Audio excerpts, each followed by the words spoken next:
Wabarakatuh. Selamat sejahtera. Alright, today is my turn again for EBB 212. So this week saya akan cover my last topic untuk this subject iaitu structural clay products. Okay, this slide I show some example of the old ancient building that has been built using the structural clay products.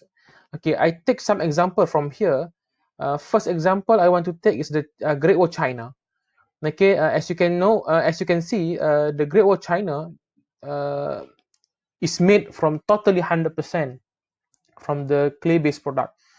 Meanwhile, when you go to Italy, such as Rome, and the best example is Colosseum in Italy, you can see the building is made from structural clay products.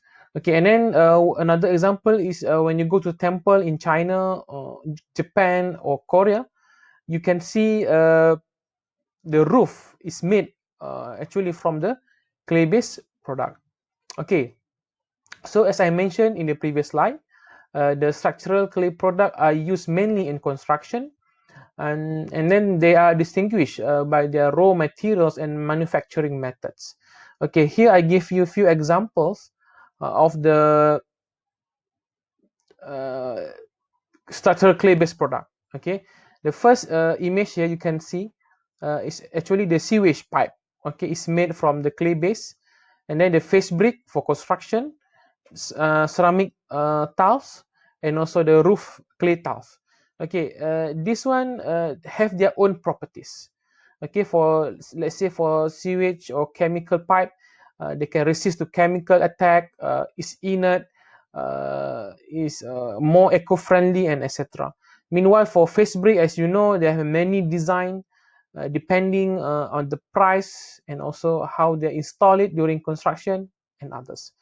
I think this one you well known is used for interior or exterior for the building, especially for house. Okay, and then the roof tiles. Okay, when you go to taman perumahan around you, you can see most of the houses use this kind of roof tiles.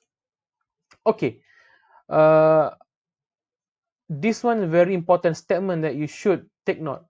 Okay, in this case, uh, the statement is that the distinguishing manufacturing characteristic is the exposure to elevated temperatures.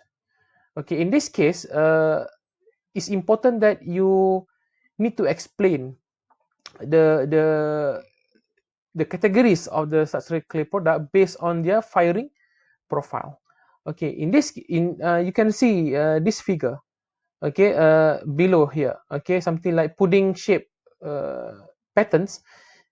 Temperature versus time, it shows the pattern for firing or centering of the clay-based product. Okay, it's very important to take note that for each uh, example that I give in the previous here, okay, in this slide, actually their firing or centering pattern is different between each others. Why centering pattern or firing pattern is very important? Because this pattern will determine the end properties of the ceramic base product. Okay, in these figures, it shows different type of stages.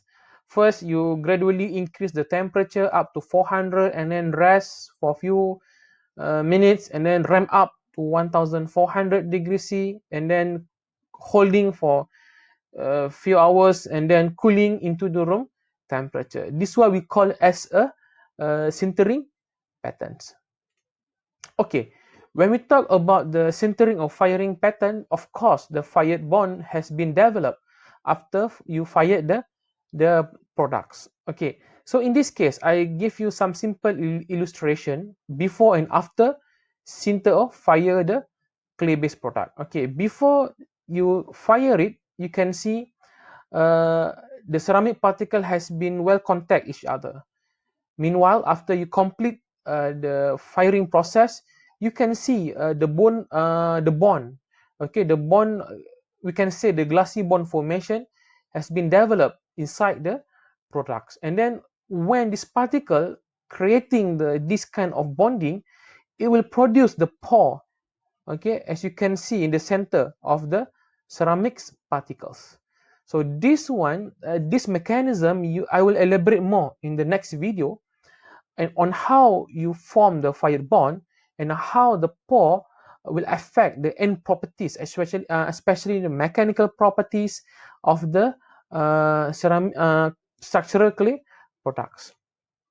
Okay, here I give you a simple example. Okay, how the industry categorize their products according to the properties obtained from the structural clay product, particularly in the term of pore structure or porosity properties. Okay, as I explained in this slide, okay, when you fire the sample, you will produce the pore. So in this case, for ceramic tiles industry, after you fire the tiles, we call actually in ceramic industry we have two staging of firing. First we call a biscuit firing, and another one is complete firing. Okay, in ceramic tile industry, they categorize their product according to the water absorption value. Okay, why water absorption is very important in ceramic tile industry? Number one, let's say if water absorption is high, so means that the ability of the water to penetrate inside the ceramic tile also is high. So means that the porosity of the product also high. Okay, meanwhile, let's say if the product cannot absorb too much water, so we can assume that the porosity inside the product after firing also reduce. So I give you a simple example how the ceramic tile industry categorize their product.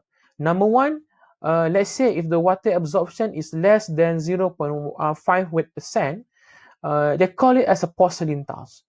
5 to 7 weight% of water absorption, they call it floor tiles. And more than 10 weight%, they call it as a wall tiles.